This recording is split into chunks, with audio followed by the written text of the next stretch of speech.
Dusome ijambo ry'Imana. Ni igitabo cy'umuhanuzi Yona, igice cya mbere umurongo waho wa 12. Yona igice cya mbere umurongo waho wa 12. Dusome mu izina rya Yesu. Arabasubiza ati, nimunterure munjugunye mu nyanja, nayo irabaturiza, kuko nzi yuko iyi shuheri yabateye ari jewe ibahora. Amen. Twongere dusome igice cya mbere nanone murongo wa 15. Haravuze ngo, nuko baterura Yona bamujugunya mu nyanja, inyanja iratuza. Amen. Hallelujah. Turashima Imana ku magambo meza bene data batuganirije. Imana ibaha umugisha. Umuvugabutumwa wa mbere yatubwiye kwizera gutatu, uwa kabiri atubwiye kuzura Mwuka Wera kandi aribwo bukene dufite. Rero Imana yo mu ijuru ibaha umugisha kandi bagirire neza. Hanyuma rero uyu munsi natekereje ko tuganira hejuru yo kwimenya. Mu gitondo ntekereza aya magambo ndetse nakomeje kuyasoma, numva ngize agahinda kenshi mu mutima, numva ndababaye cyane bitewe n'aya magambo nasomye. Tekereza ko tuganira hejuru yo kwimenya. Kwimenya mu yandi magambo ni ukwitahura cyangwa se kwisobanukirwa, ukamenya uriwe. Mu buryo bwo mu mwuka ni ukwihana. Haleluya. Insa gutekereza nsanga muri iki gihe abantu kubera kutimenya, buri muntu wese ntakimenya aho ahagaze kugira ngo amenye neza uko abasha kwihana. Imana itubabarire cyane. Ari nacyo kibazo isi ifite. Ikibazo isi ifite muri iki gihe ni abantu batimenya. Ari nacyo kibazo itorero rifite. Ni abantu batuye mu itorero ariko batiyizi, batarimenya ngo bitahure cyangwa se ngo bisobanukirwe babashe kwatura. Bwana sifiwe sana. Ni ukuvuga ngo iyo umuntu atarimenya kugira ngo umenye ko uri umunyabyaha wature wihane. Iyo twamaze kwimenya nibwo tuzatwakira Mwuka Wera w'Imana. Haleluya. Twamara kwakira Mwuka Wera w'Imana, Umwuka w'Imana azadufata akaduterura akadukura munsi y'isi abantu batuyemo, akatujana akadutuza mu kirere iyo kure y'induru z'abarasana. Aho niho Mwuka Wera w'Imana azadutuza, ariko azahadutuza mu gihe twabanje tukimenya. Haleluya. Ni ukuvuga ngo iyo umuntu yimenye uza wakira Mwuka Wera. Wamara kwakira Mwuka Wera, Umwuka Wera w'Imana aza yorosha ibintu. Umwuka Wera w'Imana akorosha umutima, ukihana utihagazeho. Ikibazo isi ifite ni abantu barimo kwihagararaho. Imana itubabarire cyane. Ni ukuvuga ngo muri iki gihe umuntu wese ari mu gushaka ko bamuvuga neza, umuntu wese ari mu gushaka ko bavuga ko ari umunyakuri. Nta muntu ukibonaho amakosa, mbese nta muntu ukiyemeza amakosa ngo yemere ko ari umunyabyaha. Abantu bose baririye. Nicyo kibazo abakirisitu muri iki gihe dufite, ni ukubera ko tutarimenya. Ariko iyo wamaze kwimenya, ukitahura, ukisobanukirwa, nicyo gihe Imana izikorana nawe. Bwana sifiwe sana. Aha twasomye muri Yona, Yona yari amaze kwimenya, amaze kumenya ko ari we wateje abantu ibyago. Ni igihe Imana, uyu niyo Yona ni umuhanuzi mu bahanuzi batoya. Imana yamutumye kuja kuburira ubwoko bw'Ineve, yahanuriye Nineve. Bwana sifiwe sana. Kuko ngo bari barakoze ibyaha, birirundana bakora ibyaha byinshi, ngo birazamuka bigera ku Mana. Noneho Imana ihamagara Yona kugira ngo imutume, ariko Yona ntiyumvira ijwi ry'Imana kubera kuko yari atarimenya, atarisobanukirwa, yanga kumvira ijwi ry'Imana. Noneho ngo abone byamurembeje, yigira inama yo guhunga. Imana itubabarire cyane. Amaze kwigira inama yo guhunga, ngo aragenda aja guhungira i Tarushishi, ngo aragenda aja mu bwato. Amaze kuja mu bwato, Imana nayo ngo iteza umuhengeri, ngo ubwato burarengerwa, ngo abantu batangira kugira ubwoba, ndetse ngo bafata bamwe imizigo bari bafite, barayifata ngo bakaza bayijugunya hasi kugira ngo barebe ko inkuge yo koroherwa bakabasha kugenda. Imana itubabarire cyane. Ariko ngo Yona ngo yarasinziriye ari munsi mu bwato ngo ari kumwe n'imizigo asinziriye. Bamwe ngo batangira gusenga ibigirwamana zabo, batakambira Imana yabo. Noneho ngo bageraho ngaho babona byanze, umukuru w'inkuge ngo agenda hasuzuma, agenda hayareba, abona ngo Yona ngo aryamye. Imana itubabarire cyane. Amaze kubona asinzira aramubwira ngo ese wa munyabitotsi we, ngo urava hehe ukaja he, uri umuki, uturutse hehe, uri bwoko ki? Ngo kanguka hari utakambira Imana yawe, ngo hari icyo yotumarira. Bwana sifiwe sana. Ni ukuvuga ngo abantu iyo batarimenya baba basinziriye, kandi umuntu iyo asinziriye aza ateza ibibazo mu bandi. Ikibazo itorero rifite ni ba Yona bihishe mu itorero. Abo ba Yona bihishe mu itorero barasinziriye, basinziriza abandi, nibo bimiriye n'abandi kugira ngo binjire mu itorero, kubera kuko barasinziriye. Kandi Imana ntizi ikorana n'abantu basinziriye, tibikunda. Bwana sifiwe sana. Ijambo ry'Imana zarivuga mu Efeso rikavuga ngo usinziriye we kanguka uzuke, kugira ngo Kristo abone uko akumurikira. Ni ukuvuga ngo umunyabitotsi, abanyabitotsi bariho muri iki gihe nibo baruhije isi, nibo basubiza abandi inyuma, nibo batuma itorero ridateza imbere. Nico gihuza usanga abantu bahora mu matiku, umuntu ugasanga karahora mu gutukana, umuntu ugasanga karahora mu kugambirira nabi, karagenda avuga abandi nabi kubera kuko arasinziriye. Bwana sifiwe sana. Bwana sifiwe sana.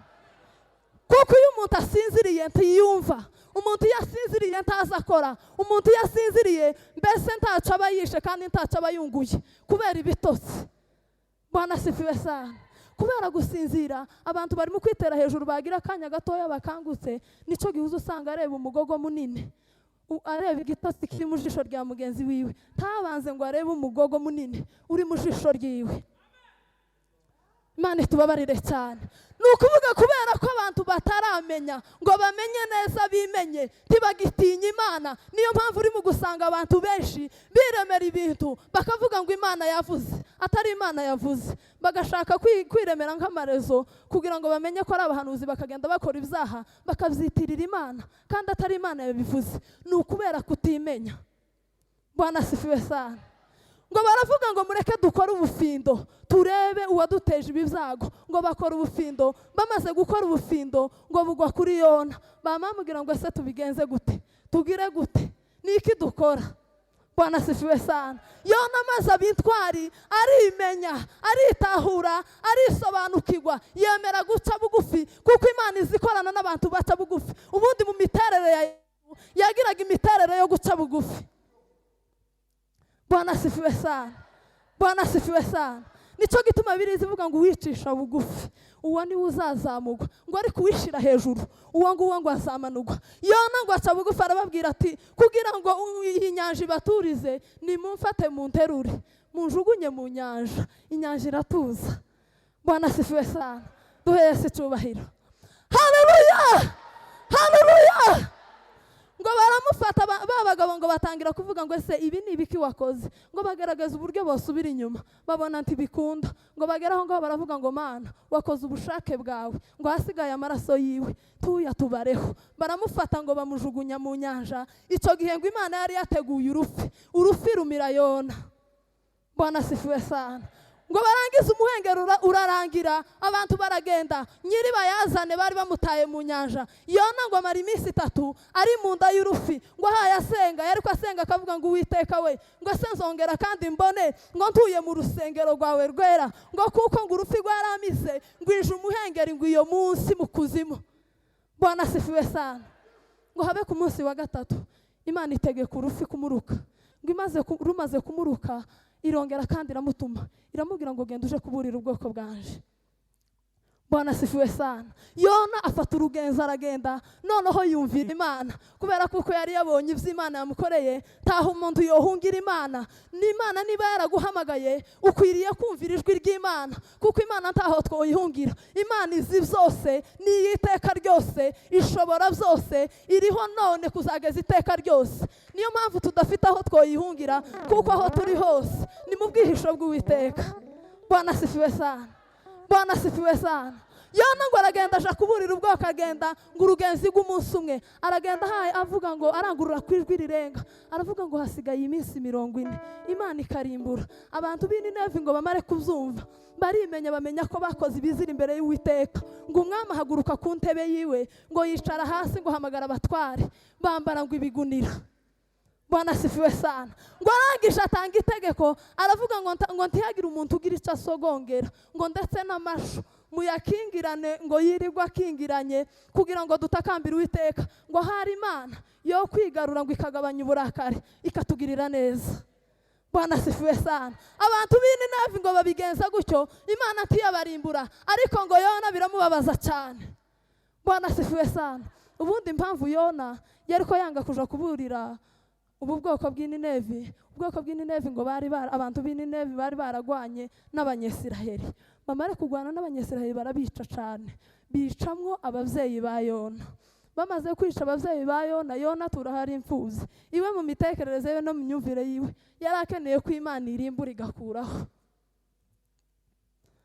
Imana itubabarire cyane. Ari naco kiriho muri iki gihe, abantu bari mu kugira gutyo, wabona mwene so ugeze nabi, aho kugira ngo upfukame umusengere, umusabire ku Mana data, uvuge ngo ese bigenze gute, ibi ni ibiki bibaye. Ugasanga umuntu ukaragenda abwira Nyanaka, akamubwira ngo ese wamenya amakuru, Nyanaka ga yaragiye, akagenda ukongera ukabwira undi, wabwira undi nawe akabwira undi. Ni nkaho abantu bari mu kwishimira gusubira inyuma kw'abandi. Mbese bishaka kuvuga ko abantu batagikenera ko hari abaza badusanga, ahubwo bari mu kwishimira kugenda bashusha inkuru mu muhana, bamamaza ngo Nyanaka yaragiye, uyu nawe yaragiye, uyu nawe yaragiye. Yona nawe yarakeneye kugira ngo Imana irimbure ubwoko bw'i Nineve, ariko ngo Imana iragenda ngo iremera Yona uruyuzi. Bwana asifiwe sana. Ngo ruraza ruramutwikira, rumaze kumutwikira ngo rumukingira izuba, rumare kumukingira izuba ngo itegeka nijoro, ngo itegeka inanda, iraza ngo irarujya irarurangiza. Yona ngo kumanywa ngo Imana ngo itegeka umuyaga wose, ngo izuba riraza riramwakira. Rimaze kumwakira Yona ngo arababara cyane, ngo aravuga ngo kubaho ngo gupfa bindutiye kubaho. Ngo Imana iramubwira ngo ese urababazwa n'iki? Ngo ese kubabazwa n'uruyuzi rwameze ijoro rimwe, ngo irindi joro rugasubira rukagenda, ngo uratekereza gute ko jewe tababazwa n'ubwoko bwanje? Bwana asifiwe sana. Ni gute utekereza ko jewe ubwoko niremeye tokwemera ko bwihana bukagaruka, kuko Yesu Kristo aracyadutegeye amaboko. Bwana asifiwe sana. Bwana asifiwe sana. Adutegeye amaboko ku musaraba.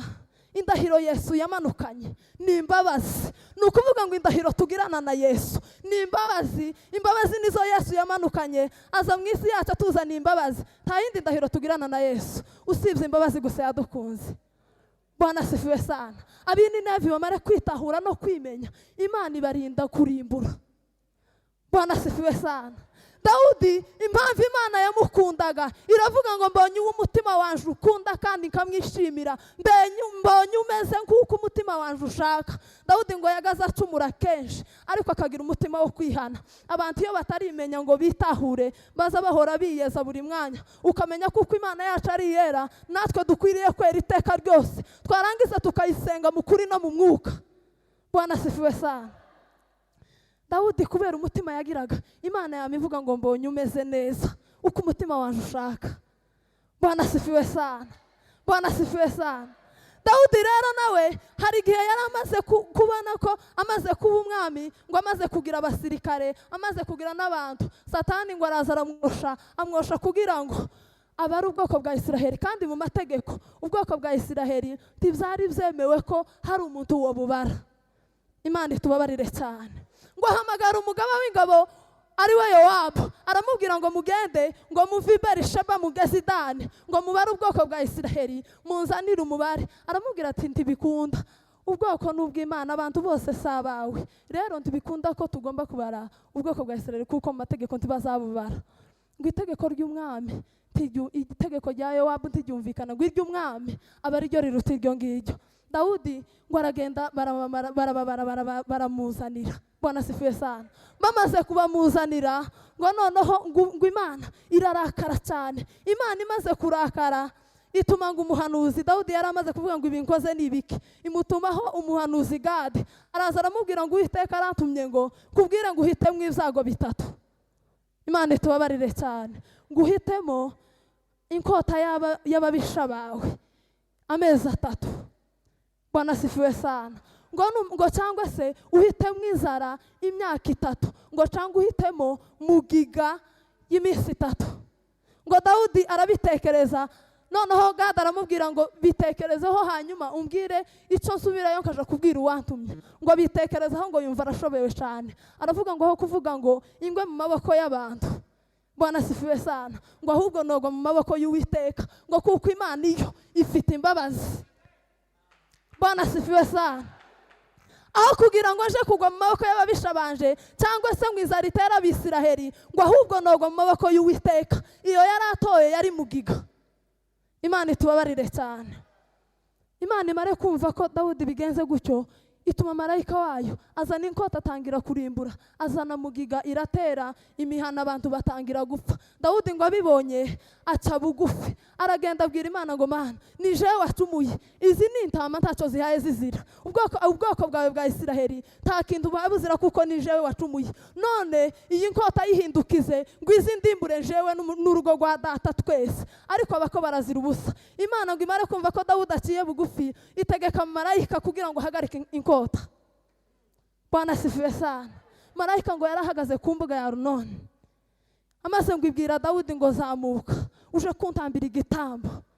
Bwana sifiwe sana. Dawudi ngo arazamuka aje gutambira Uwiteka igitambo, aragenda ngo agere ku mbuga ya Arunoni. Arunoni ngo amubone ngo amwikubita imbere. Amaze kumwikubita imbere, Dawudi aramubwira ngo teza unkatiramo ku mbuga kugira ngo ntambire Uwiteka igitambo, uzane n'ibiguzi uko bingana kose ndabigura, ariko kugira ngo ntambire Uwiteka igitambo, kugira ngo iyi nkota ya mugiga ive ku bwoko. Bwana sifiwe sana. Arabimuheza, ngo amare kubimuheza Dawudi atamba igitambo. Amaze gutamba igitambo, ngo yatambye igitambo cyoswa, arongera atamba igitambo kuko bari amahoro. Imana ngo ibwira marayika ngo nafata inkota ayisubize mu bwubati. Marayika ngo afata inkota arayizinga ayisubiza mu bwubati. Noneho Dawidi anezererwa Imana yiwe. Bwana sifiwe sana. Aho ku mbuga ya Arunoni niho Dawidi yaherewe amasezerano. Nukuvuga ngo iyo twimenye tukitahura, tukamenya ko turi abanyabyaha, tugaca bugufi tuza twinjira mu masezerano yacu. Bwana sifiwe sana. Mbese nukuvuga ngo igituma twinjira mu masezerano nuko tubanza tukihana, twarangiza tukuzura umwuka wera. Twamara kuzura umwuka wera tukinjira mu masezerano, nicyo gihuza usanga umuntu ahagenda yinjira mu migisha yiwe. Abantu bakaza bibaza ngo ese byagenze gute? Yarimenye, yarisobanukiwe. Bwana sifiwe sana. Bwana sifiwe sana. Dawidi umunsi yagiye mu butayu bw'Iparani, ngo hari umukire witwa Nabali. Noneho ngo arangize, Nabali ngo yari umukire ngo akagira ubwoba bw'ibintu byiwe, ariko Dawidi n'abagaragu biwe babireba neza. Umunsi umwe ngo inzara irabatera, atuma abagaragu kugira ngo baje kubwira Nabali abazanire kubyo kurya. Nabali yamavuga ngo ese uwo Dawudi nuwahehe ko ntamuzi? Ngo nomuheza gute ku mitsima yanje cyangwa niki nomuheza? Tiyabimuheza. Noneho ngo Dawudi abagaragu baraza baramubwira. Bamaze kumubwira, Dawudi yamavuga ngo tugomba kurimbura iri joro, turaririmbura bene Nabali, nta mugaragu wiwe n'umwe cyangwa umuntu we n'umwe bucakiriho. Amaze umugaragu umwe wiwe aragenda aje kubwira Abigayili. Abigayili ngo yari umugore w'umunyabwenge cyane. Amaze ngo kumubwira, Abigayili abyumvishe. Bibiliya ivuga ngo uwo mugabo we ngo iryo zina yari nk'igifu. Ngo ese igifu ngo wokibwira iki? Ngo nta n'inama wokigisha.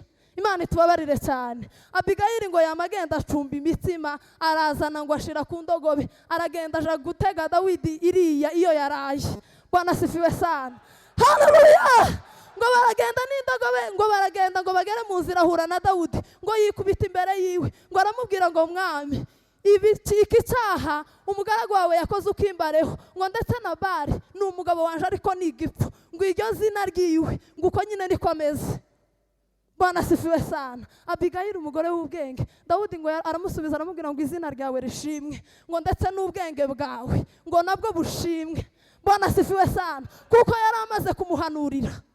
Nukuvuga ngo Abigayili yari yamenye neza, arimenya, arisobanukirwa, agira ubwenge, aratahura, amenya gusha bugufi, bituma Dawudi abasha kumubabarira. Inkota ntiyataha mu muryango wiwe kubera kwimenya gusa. Bwana sifiwe sana.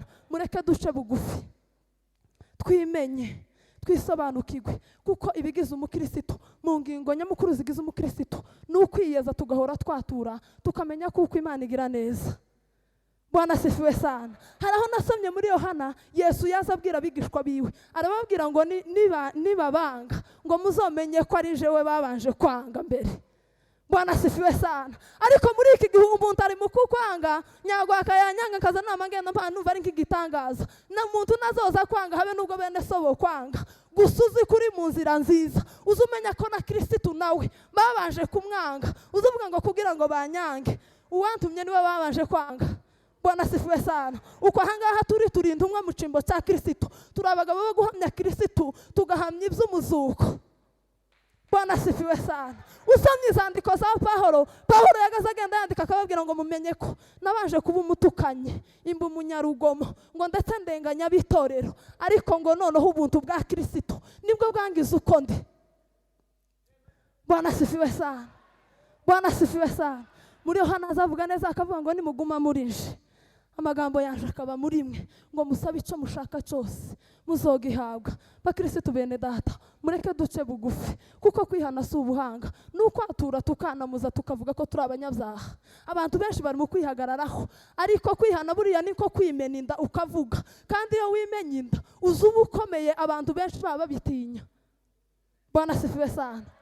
Kwihana kaza mvuga ngo se ndihana ko nasambanye ntasha hari, biragenda gute? Ndatinya ntasha ariko sizobona Yesu Kristo. Bwana asifiwe sana. Olivier niwe uvuga ngo dufitanye urubanza n'Imana isumba zose. Ni gute ntinya kwihana kugira ngo ntazogirana urubanza n'Imana, ariko nkazanguma gusa nkaguma nkagenda ngo ndi umukristo ndi umukiranutsi, ariko bidakunda nza ndenguka hirya abantu bakagenda bamvuga uko udakwiriye.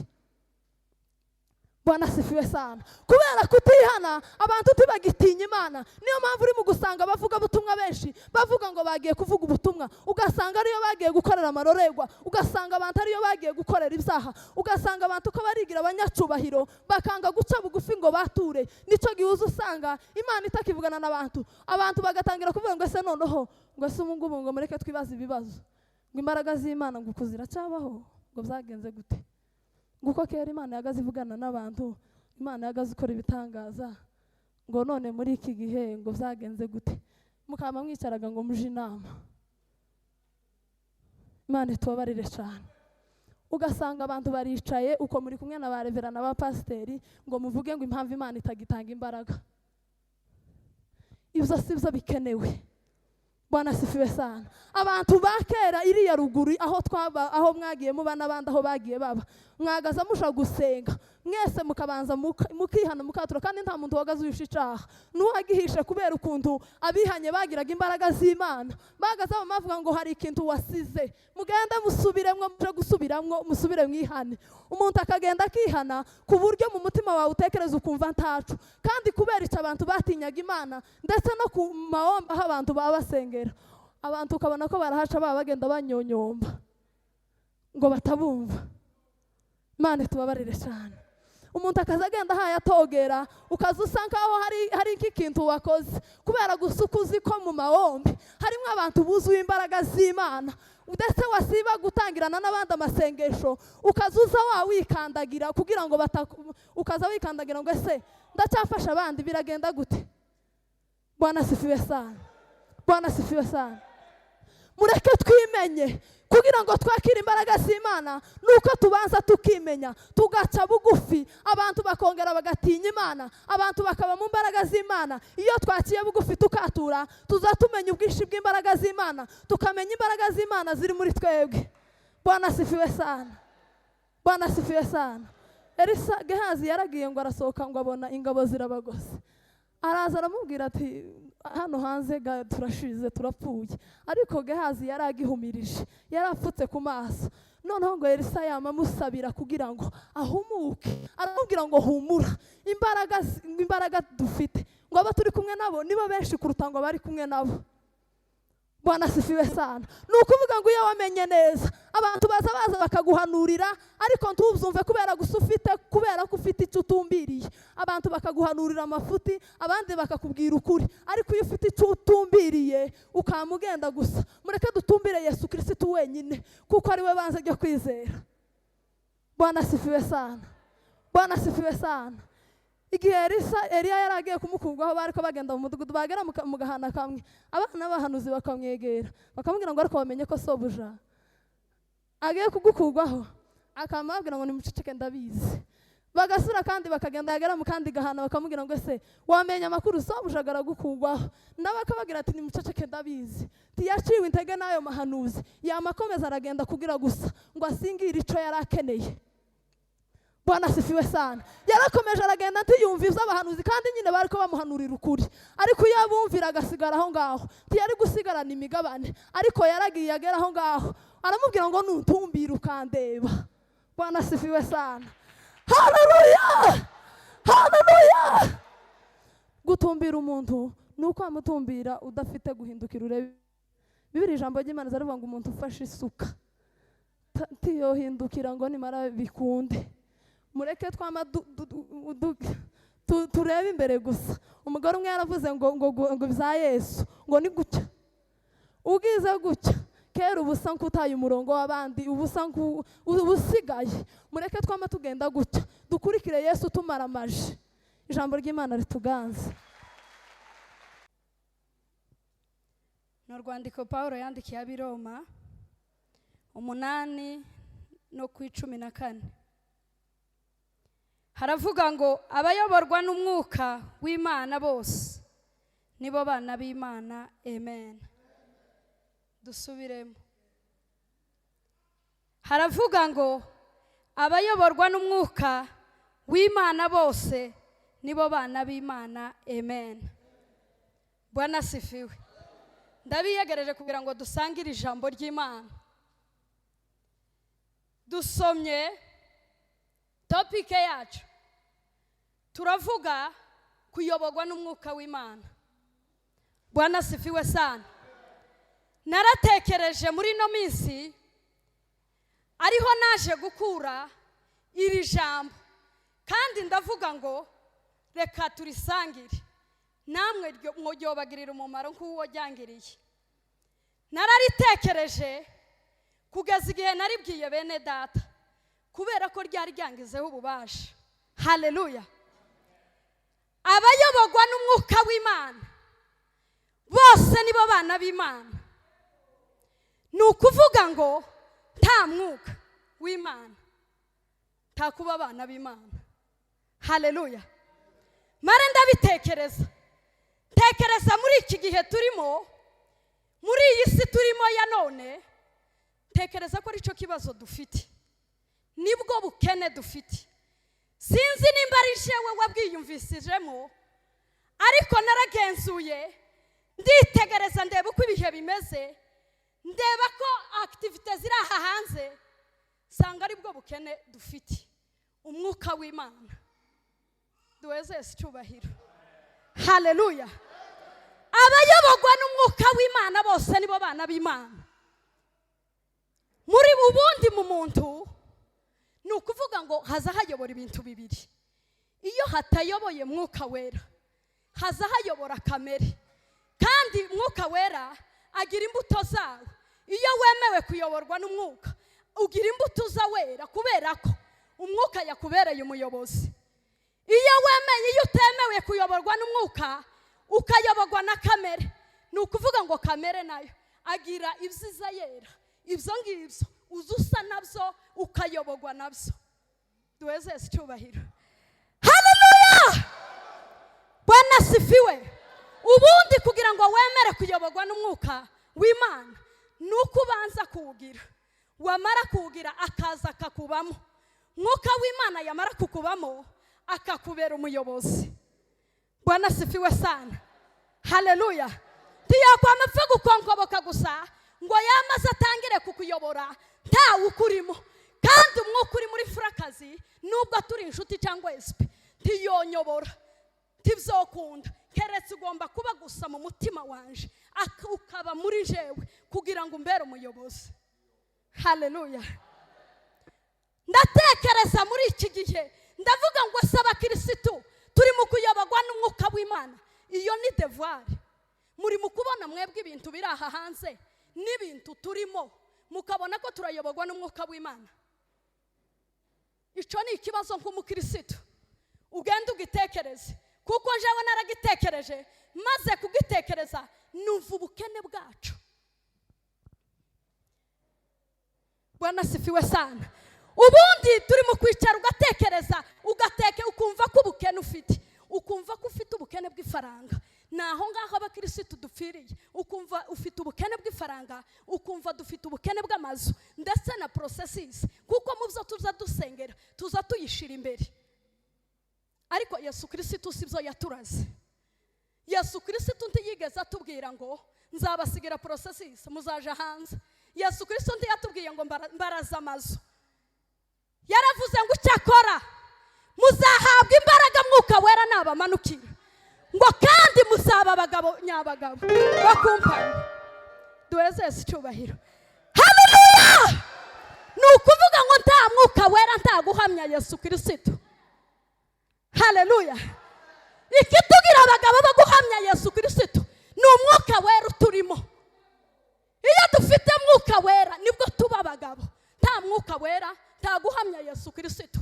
Kandi ico nico kibaza abakirisitu dufite. Mwuka Wera yaragiye, yarigendeye, kuko Mwuka Wera ntaza korana n'amanyanga, ntaza korana n'umuntu w'umunyamahimba.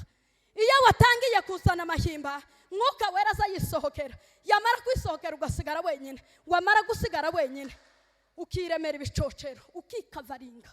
Ni ukuvuga ngo igihe Adamu amaze gucumura, ubwiza bw'Imana bwamuvuyeho, ngo bumare kumuvaho, Adamu na Eva bigira inama yo kudoda ibibabi kugira ngo bikavaringe, biremere, kugira ngo ubwambure bwabo butaboneka. Ni ukuvuga ngo abakirisitu muri iki gihe umwuka w'Imana ntawe ukitubamo. Kandi iyo umwuka w'Imana umaze kuva mu muntu, tituri mu kureka ngo tunicare dutuze, twarangiza abantu bakaba mu ikanisa kubw'amayeri. Duheze icyubahiro. Haleluya! Mwuka Wera niwe uzutugira abagabo bakuyihamya. Nico Yesu Kristo yadusigiye. Aravuga ngo icyakora muzahabwa imbaraga Mwuka Wera nabamanukira. Ni ukuvuga ngo nta mbaraga zizira Mwuka Wera. Iyo dufite Mwuka Wera nico gihe tuba abanyembaraga. Kandi Mwuka Wera arashakishwa. Mwuka Wera ntasa yizana, tiyomanuka ngo apfe kwizana gusa kwitureho. Oya yenti byokunda, arashakishwa. Bwana sifiwe sana. Haleluya! Haleluya! Iyo usomye muri Yohana kuri 3 guheraho, Bwana sifiwe sana, ngo hariho umugabo wo mu bafarisayo witwaga Nikodemo. Uwo Nikodemo bundi yari afite ibintu bimugize. Nikodemo yize ibintu bitatu. Yize amategeko, yiga ubuyobozi, yiga na teoloji. Nikodemo kandi yakoraga imirimo itatu. Bwana sifiwe sana. Nikodemo yari umutware w'Abayuda. Nikodemo yari umwigisha w'amategeko. Nikodemo yari musenyeri mu itorero ry'abafarisayo. Ariko Nikodemo hari ikintu atari afite. Nikodemo ntiyari afite Mwuka Wera. Nikodemo ngo akareba Yesu Kristo, akamureba ariko akabona Yesu Kristo, nubwo yo yashobora kuba yari mutoya kuri we, nubwo Nikodemo yari afite ibi byose, nubwo yari afite ibintu bisa n'ibiremereye, ariko yari kwareba Yesu Kristo, yamureba akabona hari ico amurusha. Haleluya! Akatinya gusa ngo kwamamanuka ku mugaragaro ngo ashe kumureba, kubera ko yari kwamurangiza mu kintu akakimubonamo. Bwana sifiwe sana. Haleluya, haleluya. Amen. Umunsi umwe ngo amusanga ari ninjoro, ngo ashike amubaza ikibazo gisa n'ikidasobanutse. Buriya abanyamwuka hari ibibazo bimwe babaza, ni ukuri ukumva ntigisobanutse c'amahimba yiwe. Imana itubabarire cyane. Haleluya. Yamamanuka aramubwira ngo mwigisha, tuzi ko uri umwigisha wavuye ku Mana, ngo kuko ntawubasha gukora ibimenyetso uri gukora. Bwana sifiwe sana. Haleluya. Atayobewe n'Imana yo mu ijuru. Yesu Kristo yamamubwira ngo nukuri ndababwira yuko umuntu utarabzawe ubwa kabiri atazabona ubwami bw'Imana. Haleluya! Nikodemu kubera nyine ibintu yari mu rujijo, kubera ko ntabyo yari azi, kandi Yesu Kristo nawe yamye amubyigira mu kintu adafite. Yaramurebye abona yize teoloji, Bwana asifiwe sana, abona yize amategeko, abona ni musenyeri, abona ni umutware w'abayuda, ariko Yesu Kristo yamamubyigira ku kintu adafite, yamamubwira ngo ni ukuri. Ndababwira yuko umuntu utarabyawe ubwa kabiri ngo atazabona ubwami bw'Imana. Nikodemu yamavuga ngo se umuntu mukuru yobyagwa gute, ngo se yosubira mu nda ya nyina se? Ko murumva bene ico kibazo? Iyo ufite mwuka wera tuza tuba abanyabwenge. Haleluya! Bwana sifiwe! Haleluya! Yesu Kristo yamasubira aramubwira ngo ni ukuri. Umuntu utarabyawe n'amazi n'umwuka ngo ntazabona ubwami bw'Imana. Ngo kuko ikibyagwa n'umubiri ngo ni umubiri, ngo ikibyagwa naco n'umwuka ni umwuka. Ni ukuvuga ngo hariho abakristo benshi ubundi umuntu azavuka kabiri, azavuka mu mubiri ni itegeko, agasubira kandi akavuka mu mwuka. Ariko hariho abantu bavutse kimuri ariko bataravuka mu mwuka. Duweze icyubahiro. Haleluya! Hariho abantu bavutse mu mubiri ariko ntibaravuka mu mwuka. Kandi ntibitegerezwa ko ababyeyi bawe bakubyaye kimuri boguheza mwuka wera, ntibikunda, ntiboguhesha ubugingo, ntibibaho. Bwana sifiwe sana. Haleluya! Haraho nasomye mu Bakorinto havuga ngo ntibishoboka ko ngo ibibora byaragwa ibitabora. Ni ukuvuga ngo umubiri tuzoraga ubugingo, umubiri byanga byakunda uzomanuka uje kubora, umwuka nawe niwe uzamuka. Bwana sifiwe sana. Iyo wakoreye Imana ukaja ku Mana, waba warakoreye Satani, waratinze mu bya Satani, nawe ukamusanga. Imana itubabarire cyane. Ibitabora rero ntibzoragwa ibibora ntibzoragwa ibitabora. Bwana sifiwe sana. Haleluya! Hariho abantu benshi bakimeze nka Nikodemu, kandi kwiga teoloji wayiga ukayirangiza ukaza ukurikiranya amadefinisiyo ya Bibiliya uko agenda kose, ariko teoloji ntiyoguha mwuka wera. Bwana sifiwe sana. Kuyobora itsinda runaka woyobora ntiyoguhesha mwuka wera. Abayoborwa n'umwuka nibo bana b'Imana. Abayoborwa nibo bana b'Imana.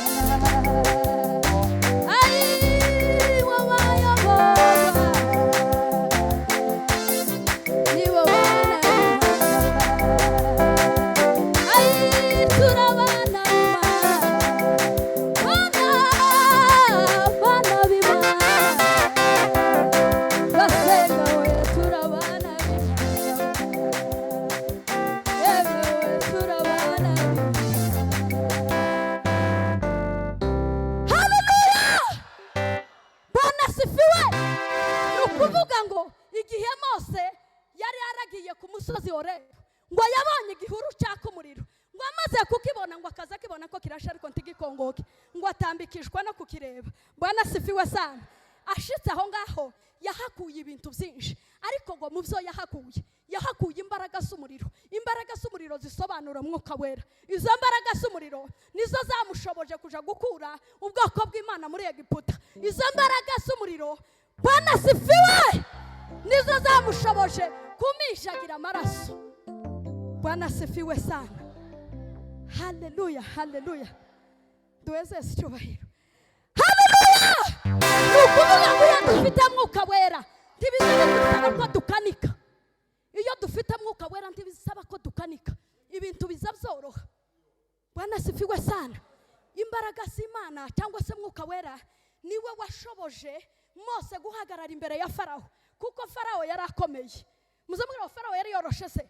Yari akomeye, ariko kubera imbaraga z'Imana, haleluya, kubera ko Mose yari afite mwuka wera, nicyo cyatumye cyamushoboje guhagarara imbere ya Farawo.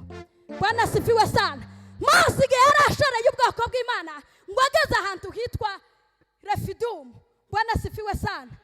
Ngo igihe yari ahageze, haleluya, ngo Abimeleki barabatera. Ngo bamaze kubatera Bwana asifiwe sana. Ngo barabaremerera cyane. Haleluya. Imana ibwira Mose naho uri na Aroni, irababwira ngo nimuzamuke umusozi. Kuragira ngo Imana yo kuvugisha utarimo mwuka wera. Bwana asifiwe sana. Duweze icyubahiro. Haleluya. Mose kubera mwuka wera yari afite, ngo yari kwazamura amaboko gusa, amaze ngo abanyesiraheli bagatsinda, yayamanura ngo bagatsindwa. Bwana asifiwe sana. Kubera mwuka w'Imana wari umurimo.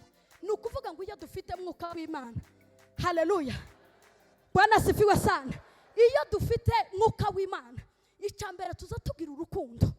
Ese muri mu kubona izi zangano zahabaye, mukabona mwuka w'Imana aracaba mu bantu koko? Mw'abakirisitu mwe, Imana itubabarire cyane. Bwana asifiwe sana. Muri mu kubyitegereza mukabibona gute? Nkamanuka nkaza Kayore, nkaza kwicaza abantu, kaza kugamba SP, kaza gucuruza SP muri Kayore, nta kindi kintu kinzanye, kamanza gusa ari cyo kinzanye. Ko ndamuvuga kubera ko n'umuturanyi wanje, kakaba ari cyo kinzana.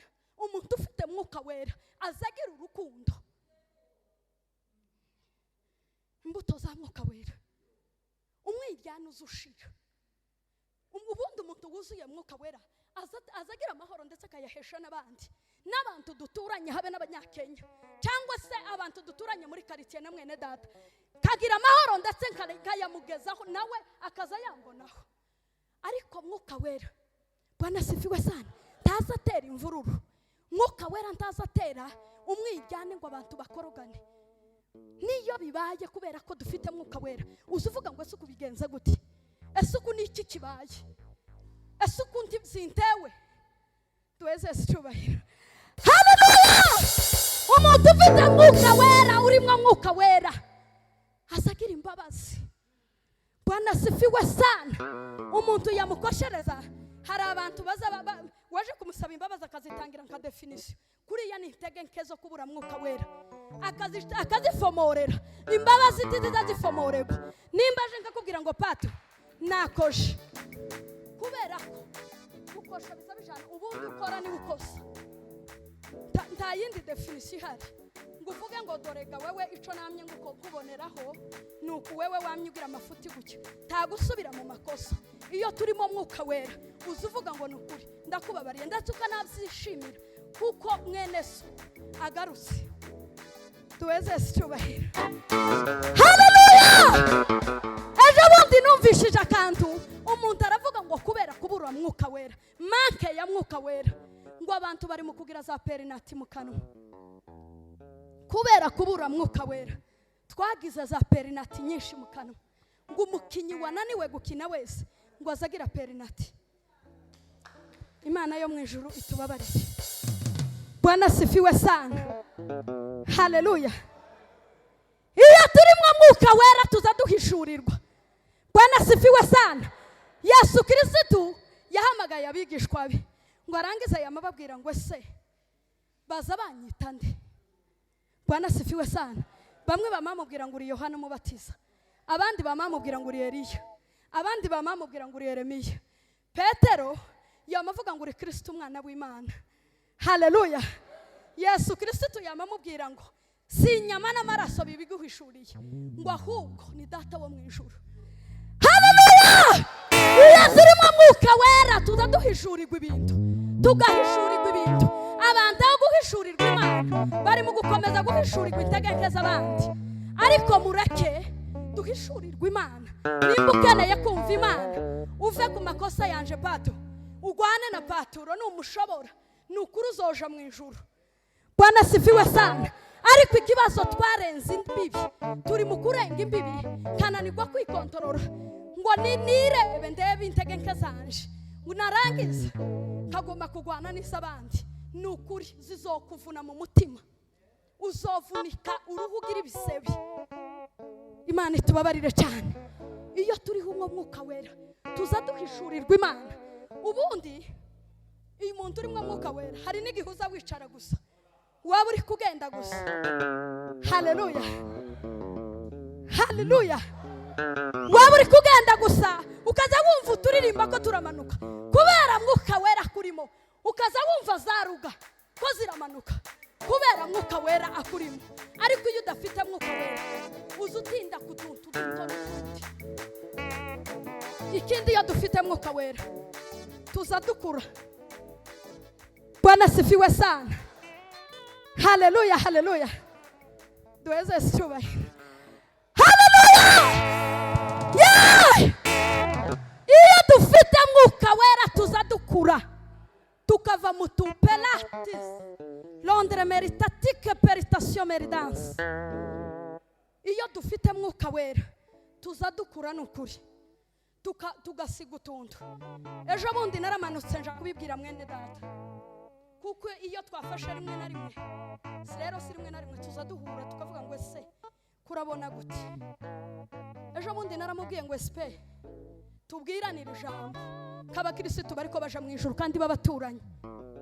Mureke dukure yewe, dukure tuve mu tuntu duto. Haleluya. Iyo turimo mwuka wera tuza dutekereza ibintu bikomeye, tukava ku tuntu dutoya, tukava ku tuntu dukuru two muri kariti. Bwana sifiwe sana. Haleluya. Tukava ku tuntu ngo bavuze runaka, tugakura.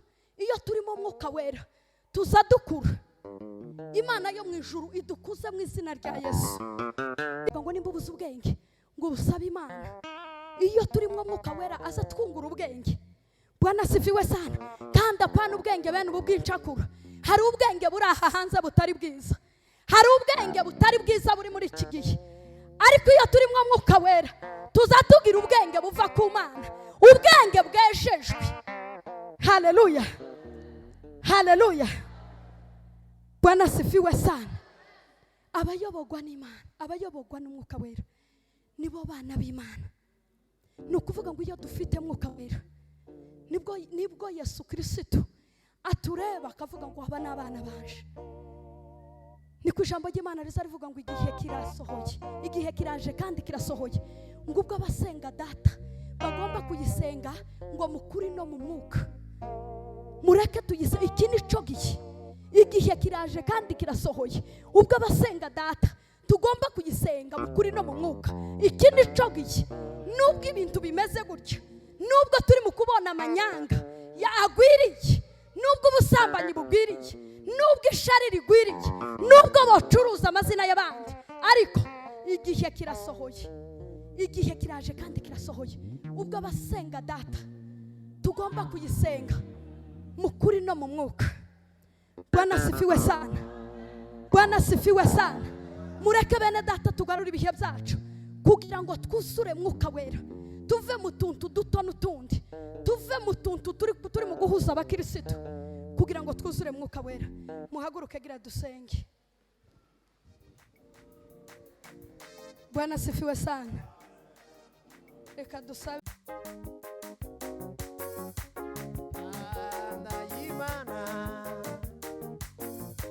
Bana Imana izavuga, Bana Imana, Bana Imana, Bana Imana we, ay Bana Imana, Bana Imana, Bana Imana we, Bana Imana, Bana Imana, Bana Imana we, Bana Imana izavuga tuyumve.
Amen.